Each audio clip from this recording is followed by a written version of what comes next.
কাল থেকে পর্যটকদের জন্য খুলে দেওয়া হচ্ছে সুন্দরবন। এ নিয়ে আরও খবর জানাতে মোংলা থেকে যোগ দিচ্ছেন আবুল হাসান।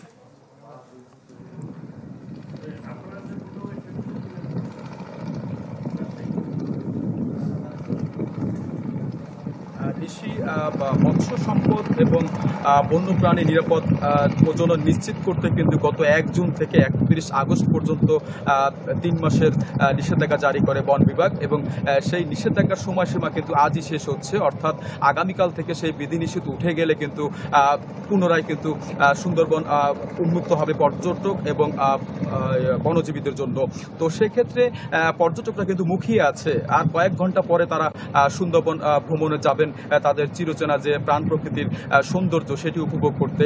তো সেক্ষেত্রে কিন্তু এখানকার যারা পর্যটন ট্যুর ব্যবসায়ীরা রয়েছেন তাদের সাথে কিন্তু তারা ইতিমধ্যে যোগাযোগ করেছেন এবং পর্যটন ব্যবসায়ীরা যারা রয়েছেন তারাও কিন্তু তাদের লঞ্চ, বোট এবং ধুয়ে মুছে সবকিছু কিন্তু প্রস্তুত রেখেছেন।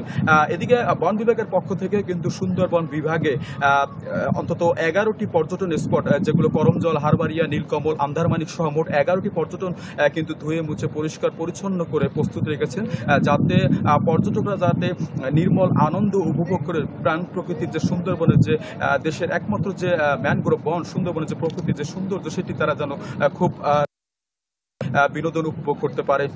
তো এছাড়া কিন্তু পর্যটকের পাশাপাশি কিন্তু বনজীবীরাও কিন্তু কাল থেকে সুন্দরবনের ভিতরে মাছ এবং মধু বা যে পেশায় তারা রয়েছেন সেটি কিন্তু তারা নিরাপদে ঢুকতে পারবেন।